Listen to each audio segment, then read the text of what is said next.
Hello everyone, it is the build-up show, Liverpool, Arsenal, the Emirates, Wednesday night, and it is Liverpool's game in hand, at last, again. Yeah, I'm Paul Mitchell, Ian Young and Ross Chandley join me for this one. Ross, yeah, here we go, this is what we've been waiting for. We're going to work on the assumption, of course, because this is live on Monday lunchtime. City still to play. Crystal Palace Monday night. We're just going to work on the assumption, the fairly safe assumption, by the way, that Man City the City will have comfortably beaten Crystal Palace, and therefore, if I'm right, which we all expect to be the case, then fine. Well, the discussion is fine.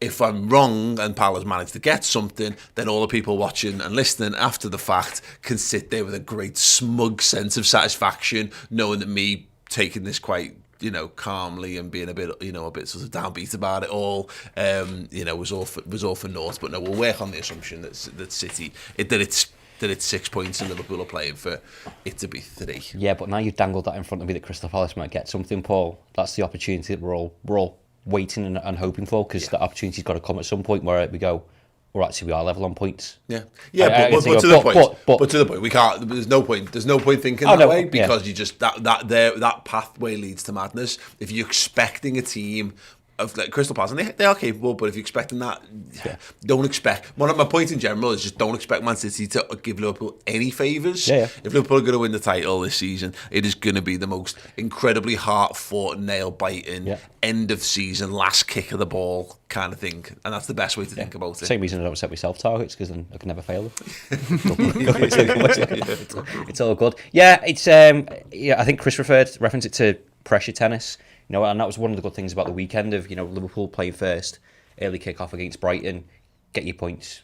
Don't worry about the performance, just get your points on the board and then apply the pressure to Man City, because we're in that phase again. I think we missed it last season. Obviously, the title was done this time last season, but we're going back to the thing of like, we play, you play, we play, you play. Yeah. What's going to happen? But this is the one where, because it's the game in hand, we're getting to that point of the season now, which has been annoying me, where certain teams are starting to get back on the same gauge played, and you can gauge the season properly of what's going on. But you can only do that if we win this game. We're back to the same situation again. Exactly, and that's it, isn't it, Ian? Is that Man City will probably drop points at some point between now and the end of the season, but equally Liverpool will probably drop points at some point, and it's about. We're playing for opportunity, and Klopp is quite keen to downplay the whole title race thing. And look, Liverpool are in the title race, but because we're still coming back from that ridiculous gap that we had at the turn of the year, I understand that mentality, and that's the right mentality to have. Is that Liverpool are playing for the right to be in the title race? Because let's be honest, if we don't win our game in hand, and it was to stay 6 points, you can't see City dropping. You can't see City losing a couple, 2 games. That becomes an exponentially bigger ask the more you're asking for them to drop points. So Liverpool need to get back into the habit of just winning, and that's what they played for at the weekend at Brighton. They played to make this game matter, and now great. This is the game in hand. We've been talking about the game in hand in ages. They've now got to go out there and win the game in hand. I think if Liverpool and City had been neck and neck all season, we wouldn't be as positive that we are about getting and winning that title. I think the fact that we were so far behind and the turnaround has been so massive has put a lot of positivity on it. We've just got to make sure we're winning our games and getting our points. As long as we're doing that and treating every game like as a cup final this season, when the medals are handed out at the end of the season, we can say there wasn't much more we could do from a certain point, and that's the way Liverpool have got to do it. I think. I still think points are going to be dropped on both sides. I can't see Liverpool going the whole way without dropping points, and I certainly can't see City without doing it. And I think Palace, similar to Spurs, play a game that sometimes you can get at City. I think the way they play the game with Zaha and players like that, City leave a lot of spaces and the wide areas at the back. And I think Crystal Palace, similar to Spurs, even though they're not as good, can create things down there. Yeah, look, Liverpool's mission here, Ross, is simple. It's been this now for weeks on end. Brighton's out the way. Arsenal's midweek. We then got an FA Cup quarter-final, which is its own beast, I think, mercifully because it's Forest and it's a championship team. It's then Watford, and then we've got Man City, obviously, when we come back from the international break. Yeah. And that should be, the focus is all that. Again, City just need to get sacked off out of people's sort of mindset for a while, and just think about that. It's because we've had this conversation of it's in our hands. We've got to get to. Look, Liverpool have still got to get to the Etihad and actually win at that point. But that's what Liverpool have got sort of pinned up on the dressing room wall, I would imagine. Of City's there, it's like it's Ian's point about cup finals. That's the cup final. These are all like qualifying rounds for that, and then actually it's mad because you can go and beat City, then you still got to go and win another 10 games or whatever after the fact. So yeah, this is why it feels on a knife edge, and this is why I actually I don't think this season's weirdly less enjoyable because of the mad stress that's on. Every single football match matters. It is mad stress, but it's mad stress that I think if you phrase it like that 4 or 5 seasons ago, we weren't in the title race, that this is what comes with it, and this is what we all wanted, and this is one of the things that we have to go through. Talk about first world problems. If you're second on 66 points, it's interesting actually. There's 10 games left and 30 points to play for. That's actually quite a lot.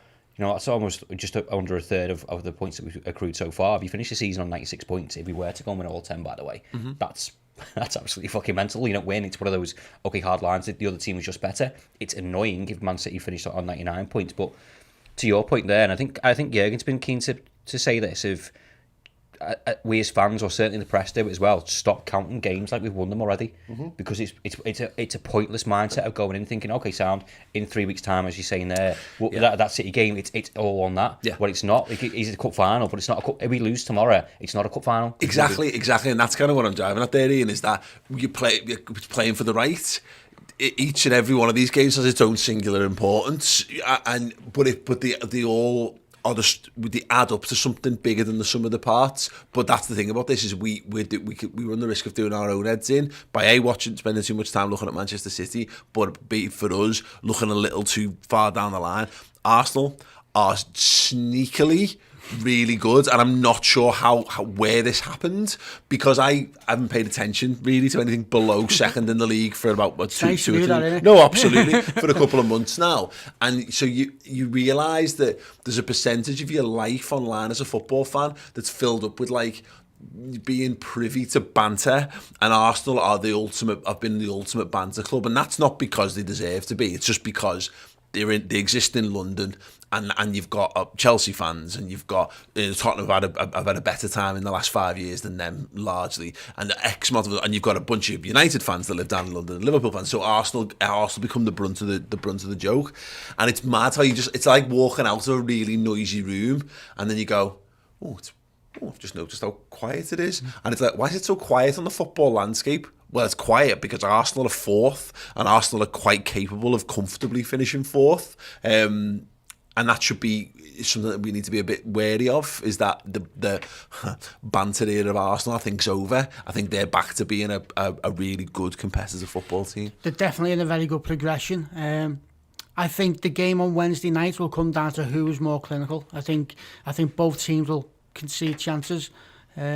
And it's going to come down to the strikers, isn't it? And as far as I'm concerned, up top, I think we beat them. Yeah, I think definitely we've got the best players, but it's just whether our players are clinical on the evening, because without a doubt, each team will have about 6 or 7 good chances, I think, and it's down to who takes them. Well, what's interesting on that, Andrew Beasley tweeted this at the weekend, 2 of the Premier League's most informed teams meet on Wednesday. He's gone back the last 6. If you go back the last 5, it's just win the whole way for both teams. Take it back to 6, Liverpool 18 points from those 6 games. Chelsea and Arsenal 16 points from those games. So you're talking about two of the 3 informed sides. It feels like they've rooted out finally most of the problems in that squad, but were maybe undermining Arteta a bit, and he's managed to get a bit more of his personality into the side, what he's trying to do. It feels like they've finally got a bit of uptake on that. Reminds me a little bit of Brendan Rodgers, where I don't know that he's great at working with established stars, but he's clearly got a gift for coaching and tactics or whatever, and having it's easier to get buy-in from their young players, and you can see it now. Martinelli's back and actually back in fitness and certainly in form. Saka's just an absolute wonder kid. You've then got Odegaard finally. I think it's been a trickier season for him, but Emile Smith-Rowe's been there probably been their best player this season, etc., etc. Feels like they've got a really good balance, and yeah, they are far more of a threat than they've probably been in a good old while. Yeah. A while about a couple of months ago, you would have nailed this down as a win. That's what the other end. Yeah, we'll win that game. And now there's a bit more precaution over it, a bit more. Listen, we need someone to go in there, and we need to do the job professionally. We need to make sure we're not giving them chances, because they can hit. Arsenal can hit. Yeah, they've got some class players there, and I think that's something that's gone under the radar a little bit as well, is over the last couple of seasons, because the players didn't necessarily hit the ground running. The signings they made have been really good. Odegaard's a really good signing. Party's coming to the party now. Yeah.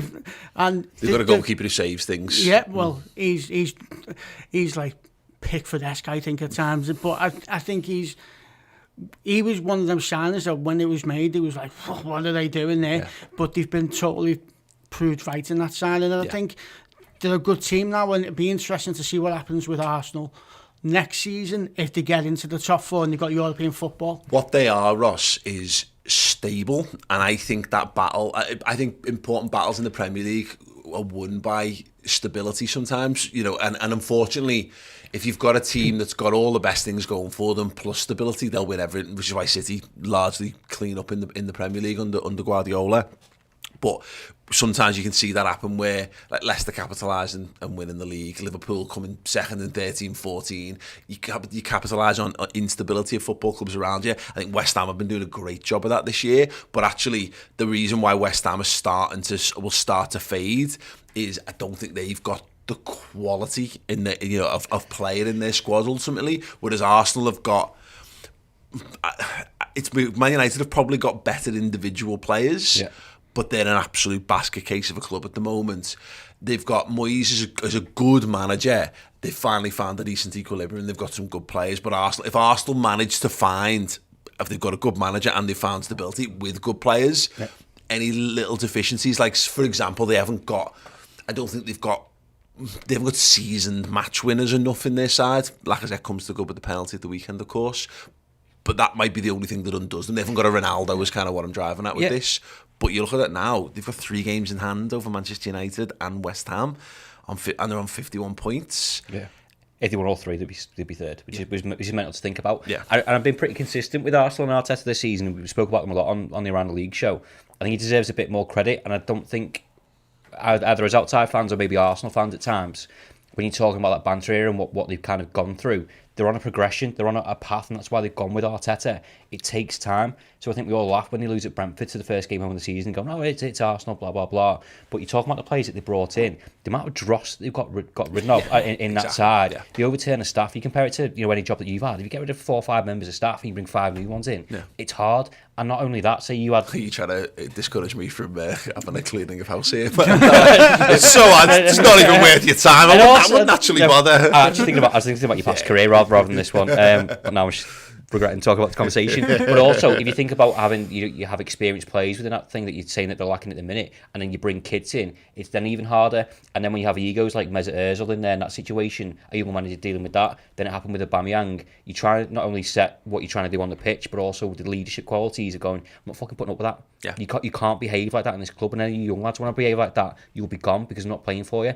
This is all stepping stones, and it takes time. So I actually think they're quite far ahead of where they should be, but also I think they're quite lucky in the sense that, like, Man United are a bit crap, and West Ham will fall off. Exactly. They're taking advantage of that. Exactly, and that's the thing about it for now. I mean, it's mad. It was 2017 the last time Arsenal were in the Champions League, and this is a pretty decent full circle. And it's funny because you could argue if you're looking to create negativity around Arsenal, you go, that's a lot of time and money expended to effectively just return to the Arsene Wenger era of, we finished 4th, isn't that great? But I genuinely feel like that, you're right, that the summer coming is going to be a big one for them, because United aren't going to be a basket case for long. They'll eventually get it right because they've got enough money to throw at it.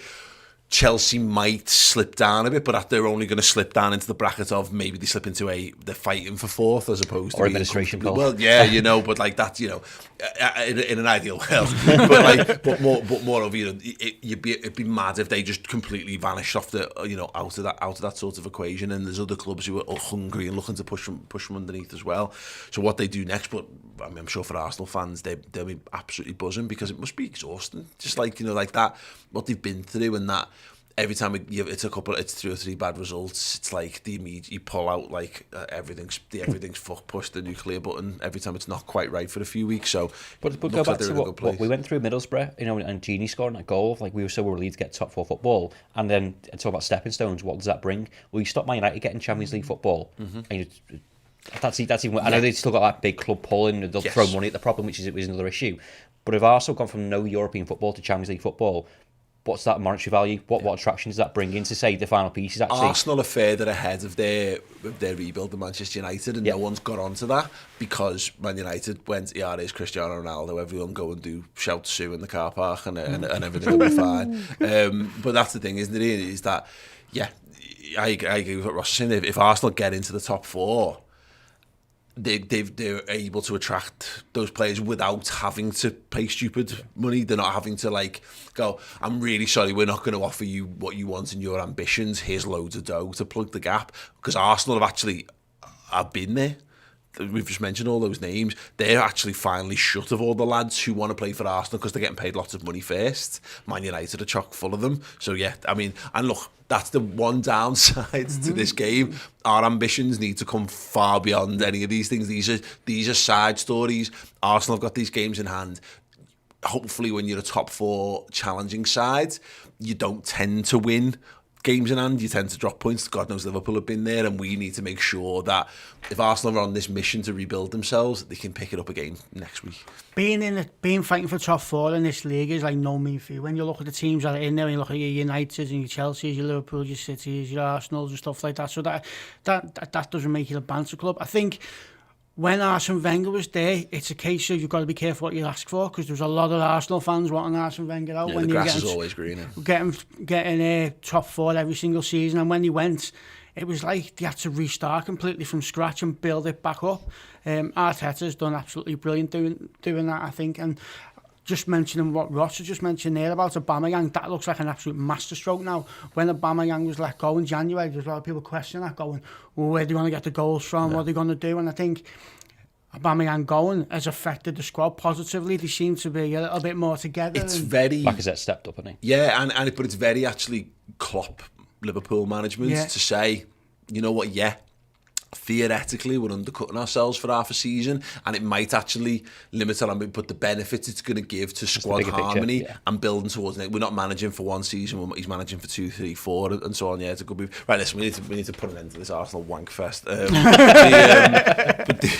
We've only lost once at the Emirates under Klopp, which I thought was quite interesting, because I have this notion of the Emirates being a really, like, a bit of a bogey ground, and we don't do very well there. The only time we've lost there under Klopp was after restart, was, you know, we lost everything. Well, no, but exactly, like everything sort of fell apart once we had the title sewn up and all that kind of thing. But no, that was a note of encouragement as far as I'm concerned. Right, we're going to be talking about what Liverpool are going to do.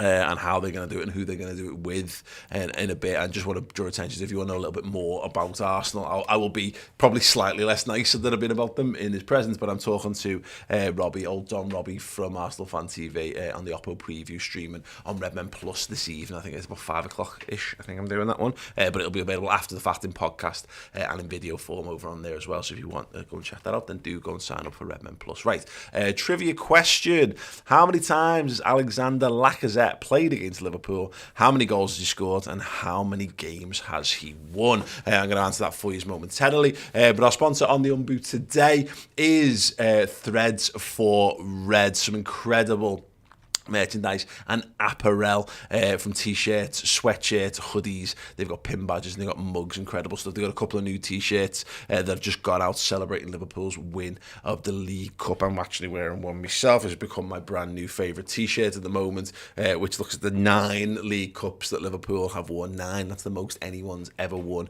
And there's another one called a Great 11 as well, which actually marks the penalty shootout of the Queven Kelleher final, as it were, and where all of the Liverpool's 11 penalties ended up inside the frame of the goal. Very good stuff indeed. Cannot recommend their hoodies enough. It's like being constantly hugged by someone. Yeah, honestly, genuinely, they've got the quality of this stuff is absolutely brilliant. So yeah, if you're into that kind of stuff and you want hoodies, we're heading towards spring, of course, but it means not that it's time to put your hoodies away. It's time to put your big coat away and go back to hoodies. Yeah. Mid-level clothing is what you're looking for at this point. So there's a bunch of great hoodies and stuff available there. Just go to threadsforreds.com.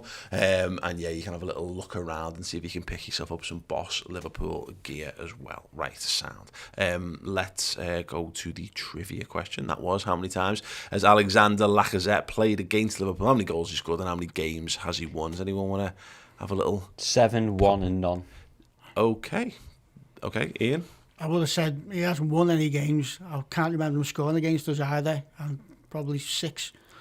He has played 12 times against Liverpool. Yeah, I was quite surprised by how big a number that was. Going all the way back. Not probably. Well, going all the way back to August 2017. I'm quite amazed that he's been there. Exactly. Yeah, I was shocked that he's been at Arsenal that long. He's played 12 times against us. He has won just once. That is the aforementioned win in restart. Okay. Of course, he was quite instrumental in that game. In fact, he scored. We lost 2-1 at the Emirates for that one, and he scored a grand total of 3 goals against Liverpool as well. Yeah, he scored in the 1-1 draw in November 2018 at the Emirates. He scored in the 2-1 win at the Emirates in July 2020, and in their 3-1 defeat at Anfield, he scored in that game as well in September 2020. Bobby Firmino stacks up against those stats. Probably much better. My nostalgic brain thinks he scored like 36 goals. Yeah, I'm pretty sure. Bobby's got 50 goals against Arsenal. I don't even need to fact check that. I'm pretty certain that is the case. Right, so yeah, as mentioned, we're going to presume that City have beaten Palace. We'll just work on this idea that it's a big win. It's going to be a big game for Liverpool regardless. But the question for me, Ross, and therefore for you, Forest at the weekend. Yeah. There's an opportunity to make big changes to the side. I can't see that, and I think we will go stronger than people maybe think. But also, I don't know anymore. I can't see there being loads of changes from the weekend because that wasn't far off our best team. There's maybe a case for 1 or 2. I think the only one that I think is nailed on to definitely come in is Thiago. Rest from the weekend, but I don't think Keita did anything wrong. But then you play Keita at the weekend, and you have to manage Thiago in that sense. A bit like we used to do with Joe Matip. The only other one I think you can talk about is maybe Mo Salah, and that's not I would rotate him, but obviously he goes off with a bit of a hamstring problem. We don't know the severity of that just yet. Yeah. But also, it's this week's cup final. Do you just play him and say you're not playing Nottingham Forest? I highly doubt he's going to sit there in the biggest game of the season so far and sit there and watch it, because I just don't think it's going to happen. Yeah, I mean, Mohamed Salah's the big doubt. It's him and Konate are the only 2 doubts that we're aware of, Ian. And we're not 100% clear on the Konate stuff, because a lot of it was talk. It was COVID. Yeah. I noticed doing the press conferences from Anfield the past week or so. Yeah, they're back to that again. But like it's on injury rumours being a knock, and Salah's is the obvious one. I think Salah will push himself through, and it's interesting. The Klopp's post-match, he talked like Mo says it's nothing, but of course Mo will say it's nothing because Mo wants to play every single game of football, and he will push himself through. But I wonder whether this is one where it depends, because you can nurse him through this because he's not going to play at the weekend, and then there's an international break, and it's whether you're weighing up a balance here. Is this the international break where they play Senegal in the World Cup qualifiers? Maybe someone watching at home can tell us a definitive answer to that. My point is that we might need to protect Mo Salah here from himself, because there's no way he's going to choose to miss this game if he thinks he can get on the pitch. Well, we discussed it before on the blanket final word, and if it was my decision, which obviously completely not, I wouldn't play him, because I just think you're putting at risk of putting him out for a good 4 or 5 cup finals. Then I think you've got to say, listen, Mo, it's best for you just to sit. Maybe Klopp could have a work with the medical team and say, listen, lads, you need to go and have a word with him. He's fighting to go Wednesday, and I don't want him to go, because we've got a lot more games coming up. I know Arsenal are a big team, and I know Arsenal are, like we're saying, how good they are, and it's a massive game for us, but we aren't the Liverpool squad that we were 18 months ago, 2 years ago. We've got people who can come in, and we proved that through January while he was at AFCON, that we can get by without him for a game or two. Yeah. So I'd be saying, just sit this one out and sit Forest out. It's crazy, isn't it? I mean, again, I can't see a world where you don't just, and literally, unless he's physically incapable, whether you ask him to, because it's mad. Because I think we're in danger, and none of us have said this, by the way, but I can see this conversation progressing of the bits around the contract stuff in the last week or two. I think Mo will want to be out there just to continue to prove points. There was a little part of me that almost went, we've got a great deal of good options, but here's forever the problem with this, Ross. You could start Diogo Jota, you could start Roberto Firmino, you could put Mane over to the right-hand side, you keep Diaz on the left-hand side. There's a ton of options there in absence of Salah, and we did cope really well with him at AFCON, but we had to cope without him at AFCON. You would never knowingly choose to not have the best player in the world in a massive game of football like this. No. And it's dangerous to think that we will be fine, and we would be fine, and we're the best chance of being fine, but nobody's Mo Salah. No, but you're in a situation where you've got the luxury of being able to change those players, and you're not pressurising yourself to the point of last season of you're just going to have to play because there's no one else. Jota and Bobby are two world-class footballers that are willing to either take his place or take it one on the sheet and then maybe move Mane to the right, and Diaz is there, and that was the benefit of the AFCON stuff. Well, Diaz has hit the ground running. Like, there's no pressure. I think Jota was injured at that point.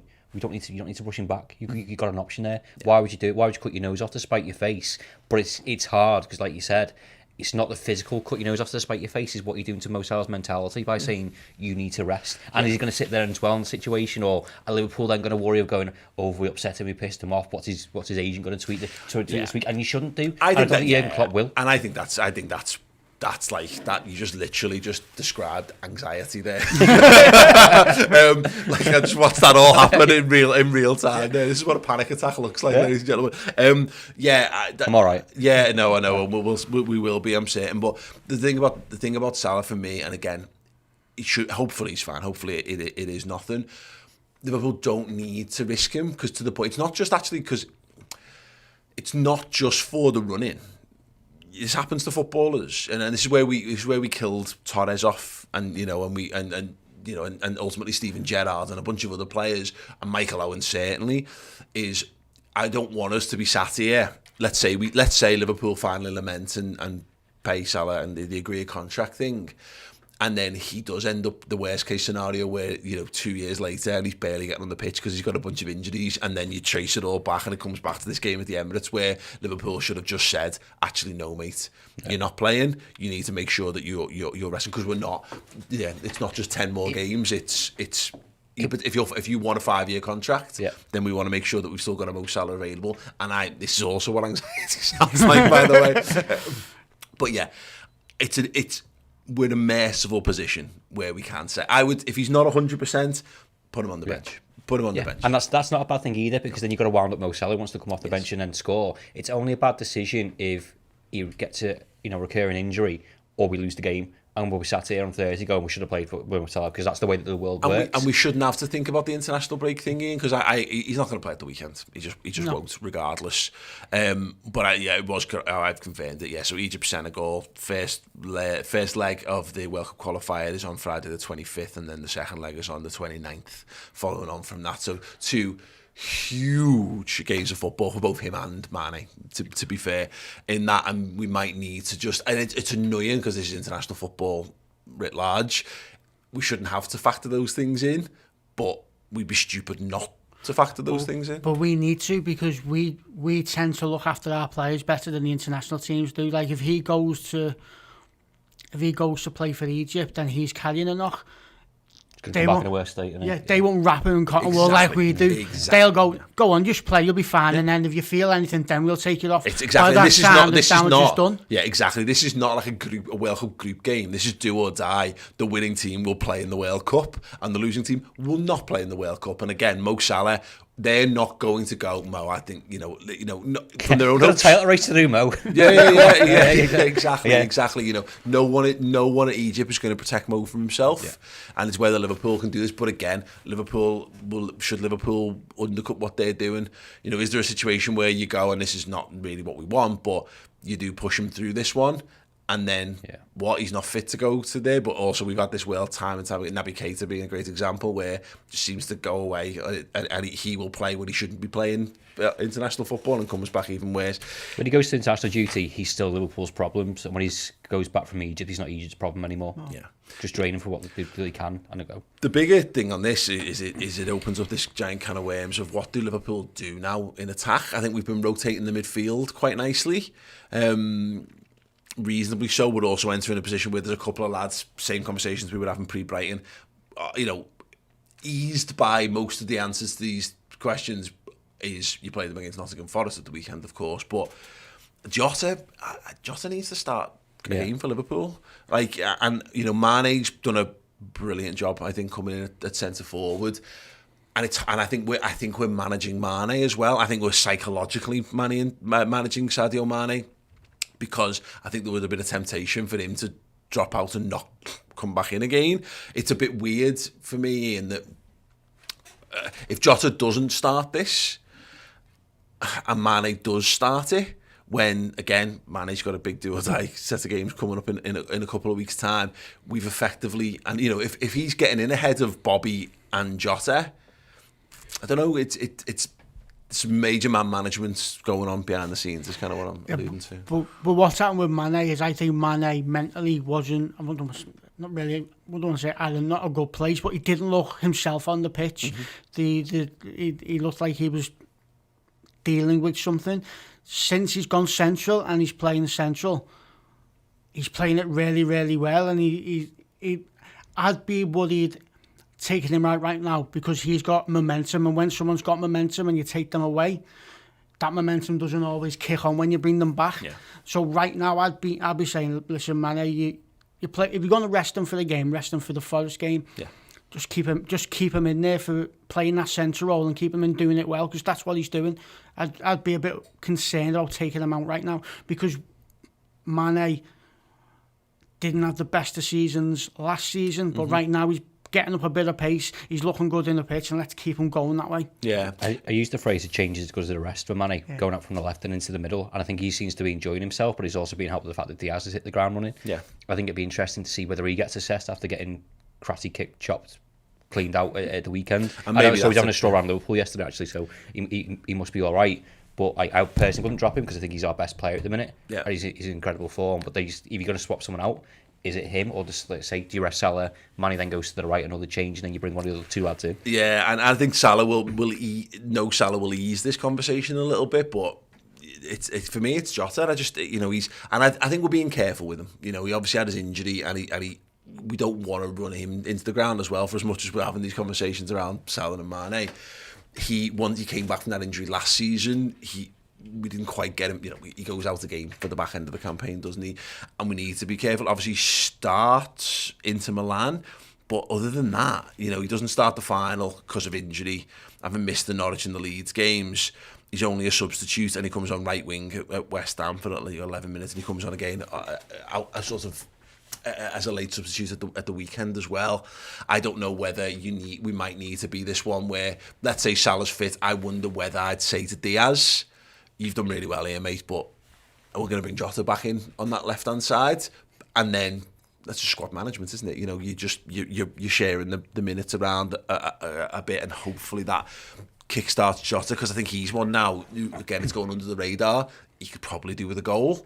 He could do with just getting back into the swing of things for Liverpool, because it does feel like, through no fault of his own, maybe he's just slipped a little bit down the pecking order. But of course, this is the problem that we're going to have now, though, because if they don't perform, then there's now 2 lads that are going to take your place that are world-class players. But also, I'd rather be making changes for rotations purposes, not for form purposes. Like if someone's been crap and you're being dropped, as everyone seems to say when the team news comes out, you're being rotated because you need to be managed. There's an international break coming up, but it's about the long game, isn't it? In the back end of the season, the business end of the season, making sure those 5 players up top are in the best condition as possible. Yeah. If that means they're being rotated for a game, it's not a bad thing. Like I said, it's the management side of it. Yeah. I'd argue for Bobby Firmino. Like he's fallen even further down the pecking order since those lads have come in. But you need someone who's going to sit on Xhaka, who's going to sit on Thomas Partey and take the ball off him and graft, and stop Arsenal from constructing attacks. Well, I've actually enjoyed how Mane's done that. I think he was brilliant at that. And to be fair, Jota's great at that kind of stuff as well. But you're right. I feel like in a normal world, Firmino probably comes back in for this game, but having not played, there's a few players there that you're just like, he's defo starting Forest, and you work back. So it's like, looking at it, Firmino definitely starts Forest. Oxlade-Chamberlain probably almost certainly starts it. Harvey Elliott almost certainly starts it. And then Taki probably. Divock Origi maybe. Penalty, if he's all right. Yeah. Exactly. And then we'll sort of see. Right, we're going to come to a conclusion on what our 11s are going to be. Let us know yours in the live comments if you're here with us live on YouTube right now. But yeah, we have got a fantastic new documentary coming very soon on Redmen Plus. Jay Pearson's stellar look back at the story of Liverpool's Ecru away kit. Here's the trailer.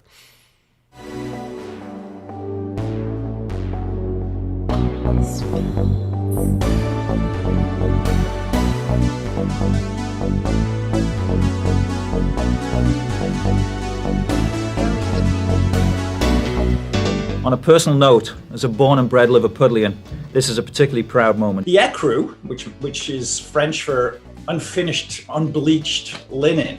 But at the time, it was quite extraordinarily unique. It was a different colour, and it's a number of different buyers would look at us as if we were crazy. It was definitely an exciting time. It was just because it was fresh and new. Nobody had experienced it before. Nobody had seen this type of colour. At that time, no one was sort of looking to be that radical with a colour. For a long while, I don't even know what's going to surpass this. That was the proudest moment I'd had in my career. And it's mad to think that word has become synonymous with a shirt. It's become synonymous with Liverpool. You've never heard the word Ecru used before or since in anything other than a Liverpool context. Liverpool was the height of fashion because of the European trips, through the 70s and 80s. I had to explain to Boston headquarters, this is a team we need. And we're going in to see Roy Evans and showing him the kit and things like that. And I said, it's Ecru, and he went, there's no such thing as Ecru. It's cream. So yeah, Patrick Berger and this new shirt was very much a perfect storm. We knew he had some quality, but we didn't realise how good looking he was until he turned up. Yeah, even Jamie was rattled. And it was a fantastic experience. And I like this shit. I like the colour. There were much worse colours. After that. So it's a great shirt. I like it. The perspective of not just what you wear on a Saturday to go to the match, but in the pub on a Tuesday night with your jeans and trainers. The story behind the kit, of how it was made, is fantastic as well. The way it set a trend of how football kits should be made.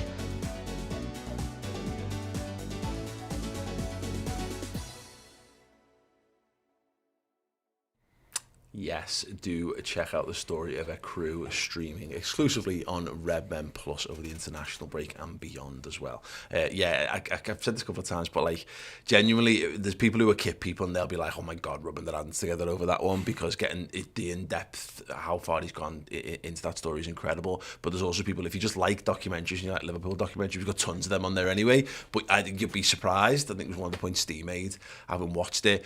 He doesn't really care about football kits at all, but it's it's such a niche little subject, and it's amazing when you peel the layers back and the amount of people who Liverpool talk to and they got inspiration for, which then leads forward to the away kit that Liverpool have got this season and some of the risks they've been taking. Yeah, Jay's passion for that kit is unrivaled, and you can see with the work that he's put into it and how much he loves it. It's come out in that documentary. Yeah, completely. So yeah, do check that one out. Right, sound. Right, if you're watching live and you want to get some comments and thoughts in on anything, do it now. I'm going to read through the comments in a moment. We're going to do the current fixtures still to be played this midweek. Again, overlooking Monday as best we possibly can. Brighton Tottenham is another Wednesday game. We then obviously we're 8:15 kickoff, which I didn't realise, which is really annoying. Couldn't that just be 8 or 8:45, you gang of pricks? And then Thursday, Everton versus Newcastle. Ian Young. The Ev, I mean, look, they're at home, but also they were at home at the weekend. If they don't get something from that game, they're in deep shit. They're in deep shit anyway, because they're not getting points. It's all right saying they're not winning games, but they're not getting points. They're not drawing games either, which is the biggest concern for me. And when I watched the Spurs v Everton game a couple of weeks ago, it was like men versus boys. It wasn't great to watch as an Everton. If you're an Everton, because obviously I'm not. But they need to start picking up points quick. Not necessarily wins. You just need to start picking up some sort of points. Anything right now. Well, that confidence is the one for them. Yeah. And because I think Newcastle, from what I've seen, were quite unlucky against Chelsea. They're in the game for obviously 89 minutes. I think they scored. Should have had a penalty and they didn't. Yeah. Their form, the past 4 or 5 weeks has been incredible. I think you might feel a bit aggrieved. So you're then facing a Newcastle that are on the backlash. Yeah. And I think you can safe to say are out of the relegation fight. Yeah. As it stands, so they're going to want 3 points just to make sure that they're safe. The thing about Everton, because you're dead right, what you were saying there, looking at them, they've won 6, drawn 4, lost 16. The only difference, and they've got 22 points. Look, Watford's difference there. They've lost 3 more games than Everton. They've won the same amount. They've drawn the same amount. Do you know the team that they beat? Who was it? Leeds, yeah. But the point is, what I'm driving at here is Everton have got 3 games in hand over Watford, so theoretically Everton should be absolutely laughing here. But that point is that 16 defeats and the 19 defeats, which is the difference is that Everton could quite easily just be sat there on. They could easily lose those 3 games in hand, and that's and Burnley could win theirs. Yeah, it could be a case of they're just 3 more games to lose, which makes your goal difference worse. Exactly. Yeah. Exactly, and that's it. The moment, and that's a really good point because they've got a better difference. They've got like a 7 better goal difference than Watford, but they've played 3 less games of football. All of a sudden, got a couple of 2s and a 3, and you're in massive trouble. I think they've been hanging their hat on the home form, which to Wayne's point before, you're playing Wolves at home, you are a difficult side, and you then lose at home, and then you where's the hope going? Any bit of drain of hope that they got, and then they're getting more abuse from the fans after the game and stuff. It's just Everton and Newcastle at the minute are just poles apart. Yeah, I know, it's funny that, isn't it? It's mad it's how definitely... but but it's crazy. It's balmy. I can't. I've said this before. I'm no great Everton fan, but I also don't feel sorry for some of the people who I like who support them. It's a crazy situation. Right, sounds. I ask people for comments and what have you. I'll have a look at our Club Legend Discord chat. If you're a Club Legend subscriber on Redmen Plus, you get access to this chat. Dad says, I can't be alone in thinking if we win this, the title is on. It's our biggest challenge bar the City game. That's a reasonable shout, I guess. She said Red, of course, if you listen to this after the fact, I'll mention it one more time. We don't know if Palace did anything against City. We're going to presume not. Palace win, we win, and we're top of the table going into April. I hope this is foreshadowing. I hope he's done a really good thing. He said, had to manifest that into the universe. Sometimes you've got to do those things, definitely. Dad says, I keep thinking about the phrase Liverpool is inevitable that Edel said a while back, beat Arsenal, and surely City's heads start being haunted by these words too. Gavred said, as Pep says, Liverpool are a pain in the ass game at a time. Cup final mentality, grind it out, they'll feel pressure. I think that's a really interesting point. Matty Cater saying, as improved as Arsenal are at the minute and how well they are playing, going toe-to-toe with us, I only see one result. I don't see them having the discipline and stamina to keep up with us for 90 minutes. I mean, the only thing that Arsenal have got, one of the many things Arsenal have going for them, but one example of which is they're out of the cups, domestic cups now as well. So literally, it's just a straight burn. Yeah, straight burn on the league. So I don't see this being. I think this is going to be a horrible game of football in potential. God knows, hopefully I'm wrong, and hopefully Liverpool just cruise it, of course. But yeah, that's a big one this midweek. It'd be interesting actually. You speak to Robbie later. Is you know, and obviously wins a good result, but is a draw for Arsenal a good result considering they've got games in hand? Like, do they need to go all out for this game? Yeah. You know, it'd be stupid to just drop it, and then you're crushing, you know, the consistent run that they're on. The thing is, though, I don't think Arsenal have to play that way, do they? Yeah, and also to be fair, because I think if it ends up a draw, they can say that's a good Yeah, result of course, because of that. They won't go into it. But to the point, I think it's not a free hit as such. But there's a great thing there. They go all out at us, toe for toe. No one's expecting them to be on our level, and if they don't get pasted, then they get to walk away going, wow, look what we were capable of doing. There's a real opportunity. Exactly, there's a real opportunity, I think, and more than that, for Arteta to kind of give a real morale boost to the side there. Because even if they land a blow and they ultimately don't come out on top, he will be prepared to say, look, we're supposedly miles away. This is one of the best teams in Europe, and we've managed to look at all the good things you did against Liverpool. That's what he's playing for here, and obviously 3 points, of course. But yeah, if Man City beat Crystal Palace beat Man City, and we beat Arsenal, I can guarantee I'm not going to bed on Wednesday night. Yeah, because we'll be staring at the table. Yeah, I know it's going to be that'll be the next level of stress for us to all exist in. But yeah, I mean that's the worst thing. Is that again, it's actually pressure on Liverpool as much as we're talking about putting pressure on Manchester City. If City were to drop points on Monday night, that is a whole nother kettle of fish, this game, all of a sudden, because we're going, you're closing the gap on City, and how are they going to deal with it? All of a sudden, we've got to go to the Emirates, knowing that a win would put Liverpool into a boss position. So yeah, we have to be. Yeah, it works both ways, is what I'm driving at there. Brad Murphy's joined us as a first teamer here on YouTube. Thank you so much for joining on YouTube membership. Really good stuff. Tom Chandler sent a super chat in for 179. Thank you, Tom. I hope Diogo keeps up his good record versus Arsenal. And that's another one, in absence of Firmino, there's something to getting Diogo into this game for that, certainly. I just think he needs a goal. You know, I think in terms of the psychological boost, I think Mane's played himself into form. Diaz is flying. Salah's Salah. Yeah. Anyway, we need to do our 11s. What are you going for, Ross? I don't know whether to just go with the same 11 because I don't think anyone's done anything to warrant being changed, to be honest. Same 11. So yeah, Naby Keita. Yeah, because I don't think they've done anything wrong, but also there's the fitness side of things. So just to the top, what we were talking about before, I think the only one change that I potentially would make is Thiago for Keita. Yeah. And the other one is possibly Jota or Bobby for Mane, but I don't think that necessarily has to be at the start of the game. I'd be quite happy if they came on as a substitute. Yeah. And then you take in Mane off. What are you going for it?